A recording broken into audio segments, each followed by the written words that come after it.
meu nome é Raíssa. Eu sou a Mariana, nós somos psicólogas.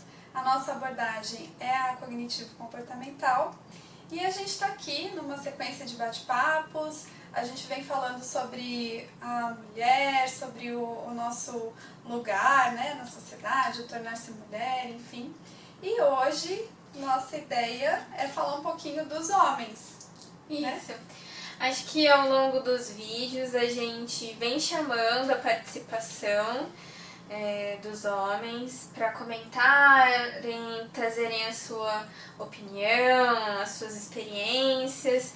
E no último vídeo a gente falou sobre a saúde emocional também dos homens. Na verdade, passou pela nossa conversa. E a gente resolveu aprofundar esse assunto hoje. A gente tem uma visão que é a nossa visão de mulher.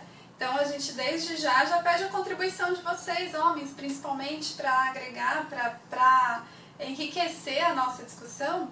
Mas acho que a nossa visão ela tem muito a ver até com o que a gente percebe profissionalmente, com o que a gente vê acontecer com alguns homens, né, em termos de adoecimento, de vulnerabilidade. Né? Então acho que a ideia dessa conversa é a gente entender quais são os tabus, quais são os paradigmas que estão envolvidos nisso, né, na masculinidade, que muitas vezes é tóxica. Sem perceber, os homens também reproduzem um padrão e esse padrão nem sempre condiz com o que eles realmente querem, com o que eles são. Tem um engessamento, né, do que é o comportamento masculino. E eu acho que da mesma forma que nós fomos ensinadas a sermos mulheres, os homens também foram ensinados a serem homens. Inclusive nessa questão que você traz, né, Mari, sobre essa construção desse papel, que às vezes bate de frente com o que eles realmente querem, desejam e pensam. Eu entendo que dentro dessa construção do masculino fique muito forte a ideia do provedor, do homem que não chora, do homem que não demonstra os afetos, o sentimento, que fica preso a um ideal de masculinidade, de hombridade, né? Essa coisa de virilidade. Até a aparência. A gente outro dia falou da mulher ter essa associação muito forte com a imagem, mas a associação do homem é diferente nesse sentido, né? A mulher vai muito para aquela ideia de perfeição, né? De ter que ser impecável. E o homem, pelo contrário, né? Se ele tem um pouco mais de atenção para essas questões de vaidade, ele já é taxado como homossexual. Né? A gente tem uma linha muito pouco definida sobre o que é o ser homem, né? A masculinidade de fato. Isso, e parece que realmente, né, acho que isso é uma questão bem forte, porque existe de fato, parece que um limite.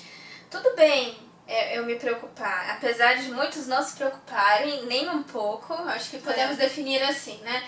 Os que não se preocupam nem um pouco e às vezes não fazem nem a barba e quem dirá às vezes toma banho, chega a níveis às vezes extremos. Ogro master. Ogro master.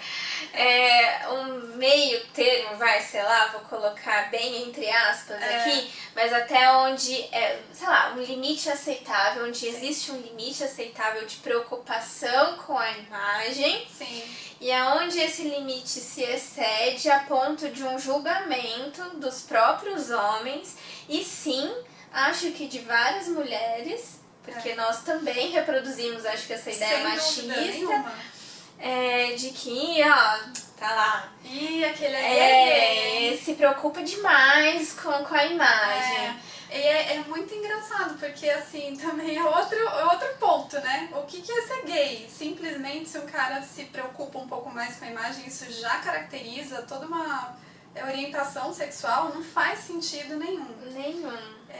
Inclusive a gente estava conversando, isso é uma coisa muito característica do Brasil, né?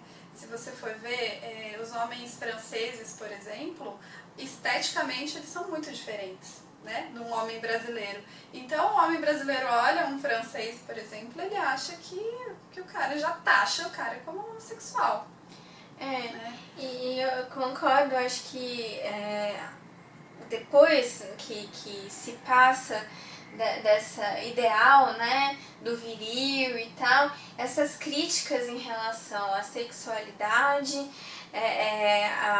um rebaixamento, né, como se fosse uma inferioridade, elas começam a aparecer muito. Sim, sim. Né? Aqui tem um paralelo interessante a se fazer, porque é aquela coisa, eu só valho se eu pareço um homem e demonstro virilidade. Qualquer coisa que me aproxime do feminino desvalia. Então, assim, vamos ver, né, que a gente não tá valendo também muita coisa nesse processo, porque se não pode ter traços femininos, também é algo meio problemático, né? Exatamente. E acho que a gente tem que se lembrar de uma coisa muito básica. Tanto os homens quanto as mulheres têm elementos masculinos e femininos, Sim. né? Não é uma questão puramente de gênero biológico, a gente tem elementos e a gente tem sentimentos, tem emoções que não tem distinção de gênero. Exato. Todo mundo pode ficar triste, todo mundo pode se magoar, e isso não tem relação. Se emocionar, né? Chorar.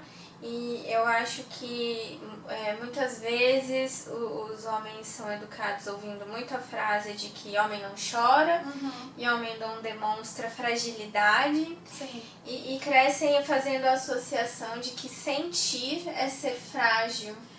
Como se chorar fosse um diploma de fraqueza, mas e ao mesmo tempo como se, né, quem não chora é forte.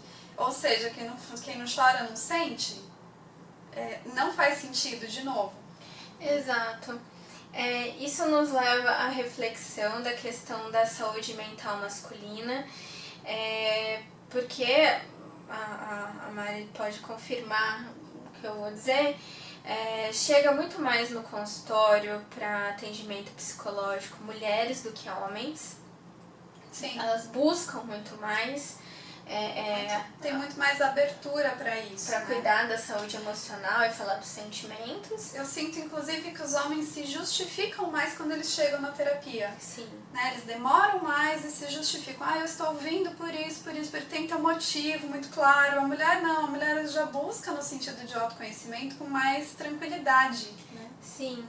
O que faz com que a gente perceba que quando o homem às vezes recorre à terapia, ele já está emocionalmente muito mais prejudicado do que a mulher, ele já vem muito mais grave para o atendimento do que a mulher. E a constatação aí de que homens se matam 4 vezes mais do que as mulheres. O índice de suicídio é bem maior entre os homens do que as mulheres. Exatamente. De novo, não falar sobre o assunto ou não chorar não significa que eles não estejam sentindo. E quando eles sentem, é muito comum que isso seja reprimido.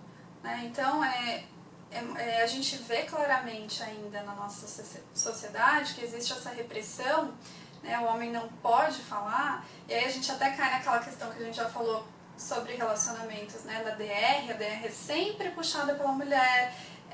Normalmente ela é assim mal vista pelos homens e isso não é só no relacionamento, isso acontece na vida, às vezes é na relação em família, o homem com ele próprio, com o reconhecimento das suas emoções.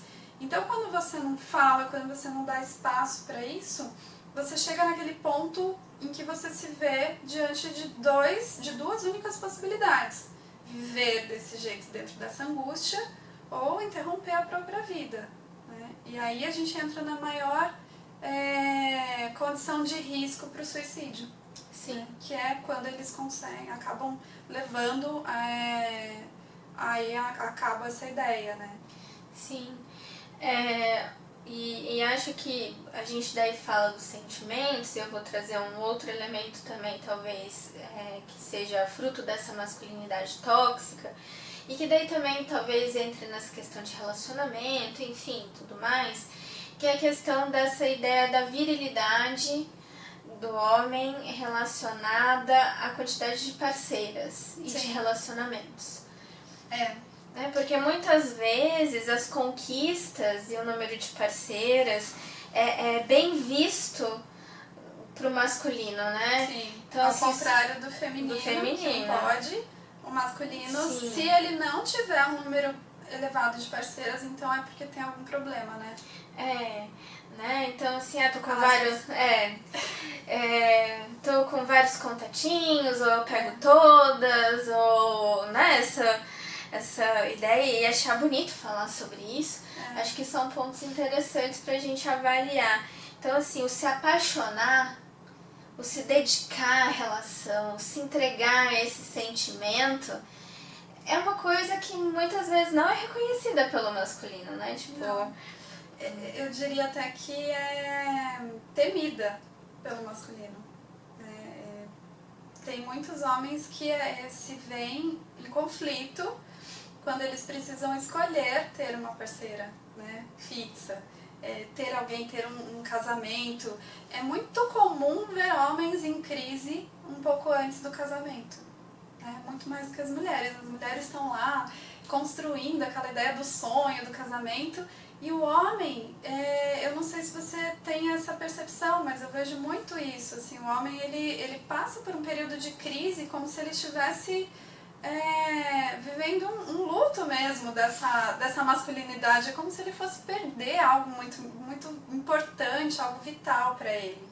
Não, com certeza, eu acho que já vi em vários momentos, aqui no consultório, fora dele, grandes conflitos na véspera do casamento, como se realmente fosse o luto por algo. O luto da masculinidade, né? Do auge da masculinidade. Da liberdade, né? Uma morte dessa liberdade. E como se o casamento fosse ser realmente uma prisão. E isso me assusta até um pouco, né? Como que uma escolha que é feita a dois e é livre, pode às vezes gerar tanto sofrimento nos parceiros, a ponto de virar piada, né? Porque é difícil, falem se é o contrário aí, mas dentro da minha visão aqui, é muito difícil, por exemplo, ouvir os padrinhos falando pro noivo, tipo, pô, cara, parabéns, né, que legal, que bom que você encontrou uma pessoa que você ama e tal. Não, normalmente é tipo, pô, parceiro, game over. Game over, agora você se ferrou, hein? Foi escorrente, e coisas do tipo, como né? se a mulher estivesse sempre laçando alguém desesperadamente, né, pra estar com ela. Exato, né? E como se ele tivesse que ceder a isso também pelo social, porque daí nesse sentido eu também vejo que pode ser um fator que pegue pros homens assumirem o relacionamento, essa coisa do formar uma família. E exatamente. E assim, me passou pela cabeça agora, né, quando você falou agora há pouco sobre essa questão dos cuidados básicos, até da higiene. Eu tenho a impressão, não sei se eu estou errada, mas é uma impressão, que depois que passa essa fase do luto, né, da masculinidade, e o homem se vê conformado no casamento, ele facilmente vira um filho da mulher, né, da esposa dele. Então, esse cuidado vira o cuidado da mulher, né? Eu já vi inúmeras vezes mulheres tendo que cuidar da higiene do parceiro, né? Assim, reclamar do básico. Você falou do banho? Não é brincadeira. Não é brincadeira. A gente vê muito isso acontecer. Sim. E aí é um conflito muito grande, porque ao mesmo tempo que o homem se vê nesse lugar de filho, ele tem que ser o provedor, e às vezes, assim, uma coisa não fecha com a outra. Exato. E daí eu acho que essa coisa do cuidar da higiene, virar filho nesse sentido, virar filho em relação aos cuidados da casa. Ter a comida pronta pra ele. Tem alguns relacionamentos até que a mulher bota a comida no prato. Tem. separa a roupa pro cara homem colocar usar. depois de tomar Isso. banho pra sair. É. Arruma a mala do cara pra viajar. Gente, isso não é vida não. Como é que você aguenta um negócio desse? Pois também é uma liberdade tolhida. Exato, porque assim, é desgastante para a mulher assumir esse papel. Sim. E é, assim, um corte realmente, assim, da autonomia e da liberdade masculina, que daí, sim, eu acho que parece mais ainda que, tipo, a minha vida acabou, né? Porque nem a minha roupa eu consigo escolher, mas... Pois é, e é uma fala que também não é incomum da gente ouvir dos homens, né? Ah, esse aqui é a minha mulher que escolheu. E aí é mais uma piada, né? Porque, o fulano é a mulher dele que faz tudo, é a mulher dele que escolhe tudo. Então, eu não sei, me parece assim um conformismo que faz esse extremo também, acho que não é a única manifestação masculina no casamento, tem outros que acabam criando uma resistência. E, por favor, né, a gente sabe que existem também os homens saudáveis emocionalmente, que estão se cuidando, que estão buscando que são adultos mudar um pouco funcionais, disso. né? Exato. Que cozinham, que escolhem a própria roupa. Exatamente, que não dependem, né, da mulher. Mas o que a gente vê aqui é que existe assim, uma repetição, né? Tem um padrão que é muito bem marcado. E que traz um pouco desse estereótipo que a gente está falando, né? Sim, e às vezes eu penso assim, não poderia ser diferente, porque se fomos criadas para sermos cuidadosas, cuidadoras, acolhedoras e tal, e o cara não foi criado para ser autônomo nesse sentido, junta a fome com a vontade de comer, né? Sim. Então, acho que são mudanças dos dois lados. Sim. A gente parar também de assumir esse papel e o outro assumir este espaço. É muito fácil para a mulher também assumir esse papel. Sim. De tratar o marido como filho, principalmente quando eles têm filhos, né? Então é engraçado isso, porque a mulher às vezes tem 1 filho, 2 filhos, então ela passa a ter 3. Porque além da questão do cuidado, tem a questão da atenção, né? Que muitas vezes o homem requisita da mulher, né? São atenções diferentes que cada um demanda, né? A mulher demanda um tipo de atenção, o homem demanda outro tipo de atenção, e talvez as duas partes em alguns momentos estejam equivocadas, né? E precisem rever que tipo de atenção que tem que ser realmente oferecida. E trabalhada dentro do relacionamento, né? E a individualidade também, né? De cada um. Ter esse espaço para cada um ter sua autonomia pessoal, né? Emocional, social, poder sair, poder escolher coisas diferentes, né? Sim. Voltando um pouco pro momento solteiro, né, do homem aí, que a gente estava falando, né? A gente falou sobre a questão da virilidade, da questão de ter muitas parceiras, e o quanto que às vezes isso também pode ser algo meio opressor, né? Porque o cara pode entender que ele só quer ter parceiras, sei lá, tipo, eu entendo que pra ter uma relação com alguém tem que ter afeto, tem que ser com alguém que eu goste. Mas daí existe uma coisa meio compulsória de que se o homem enxerga desse jeito, há algo de errado, né? Exato. Isso não pode ser visto dessa forma. Então ele acaba atendendo uma necessidade do externo que muitas vezes não é o desejo dele, né? De ter só uma pessoa, de aprofundar as relações. Além tem que ser pegador, né? Tem que ser pegador. E a conta não vai fechar, porque daí é aquela coisa, né? O homem é o pegador. E é bonito pegar todo mundo. Sim. Certo? A mulher o quê? Não pode pegar ninguém, né? Não. Que horas que essa conta vai fechar? Pois e acho que isso faz se criar outro problema, que é o da traição, né? Do alto índice de traição que existe nos relacionamentos. Sim, dos dois lados, mas eu acho que por motivos diferentes, né? Exato.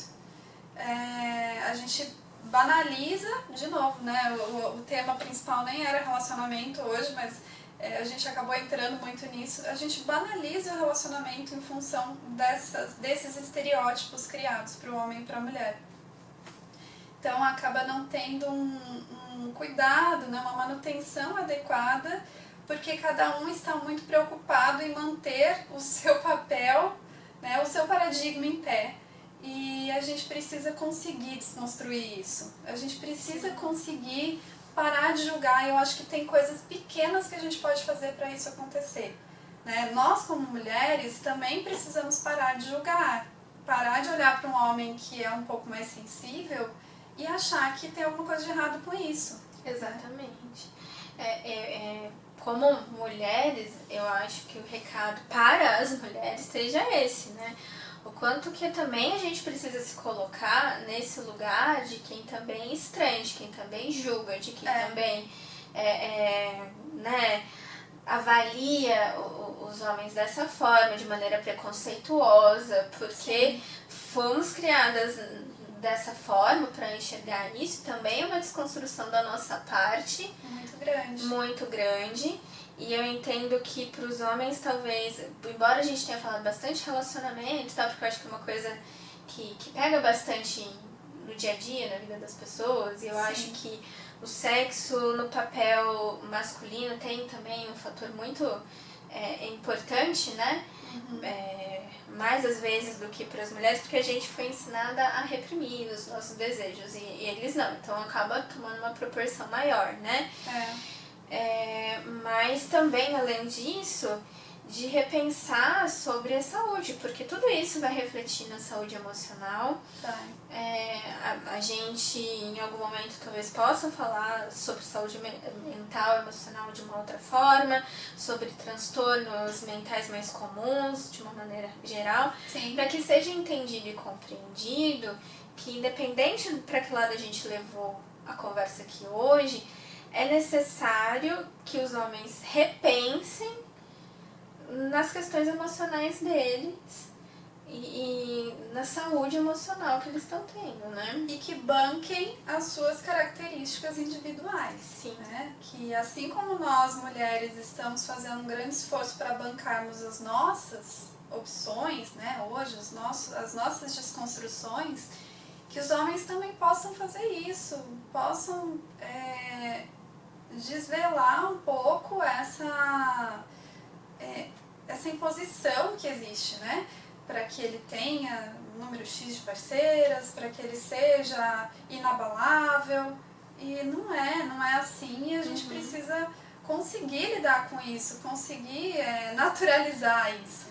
E que os homens tornem isso uma coisa natural e consigam se colocar, porque certamente na roda de amigos talvez recebam críticas, mas que seja importante falar, né?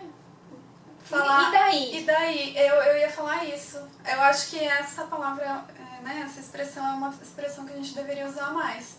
Tanto nós quanto eles. Então, e daí se alguém criticar? Né? Qual o problema? Você realmente acha que você vai ter a sua masculinidade afetada por isso? Ou talvez valha a pena a gente quebrar um pouco disso? Eu peguei o celular aqui porque eu quero pesquisar 2 perfis que eu quero registrar no vídeo que falam sobre o tema e que acho que é pertinente talvez para começar a pensar sobre isso. Porque talvez não seja um tema que os homens pensem com uma certa naturalidade, né? E aí precisa de um empurrãozinho. O primeiro perfil que eu indico é um perfil que chama Papo de Homem, tudo junto. A gente pode deixar o arroba, né? Arroba, e que eu acho interessante porque é um perfil montado por homens. Então não somos, não serão mais nós o bedelho. Exatamente, são homens que falam. O outro, pra gente não perder tanto tempo aqui, vou fazer como a Mariana sugeriu, de deixar no marcado. Mas também tem a ver com essa temática, e nesse perfil é um rapaz que fala da própria desconstrução dele. Legal. Então eu acho bem válido, porque ele faz vários questionamentos, propõe vários questionamentos que ele também se fez. Tá, muito bom. Que sirva então de encorajamento para todo mundo, para homens e para as mulheres também, e que a gente possa cada vez mais ajudar nesse processo de desconstrução, né? De vocês, sim, homens, que vocês também nos ajudem e que a gente flua melhor, porque se a gente conseguir isso, olha, acabam muitos problemas que a gente tem na vida, né? Sim, com certeza. Então eu espero que o papo tenha sido pertinente, que possa ter sido o início aí de outros papos e outros assuntos. Sim. Até a próxima. Até lá. Não esqueçam de curtir e compartilhar, se vocês gostarem, deixarem aí comentários pra gente poder responder e alimentar aí novas conversas. Sim. Sigam com a gente. Sim, até mais. Até. Tchau, tchau.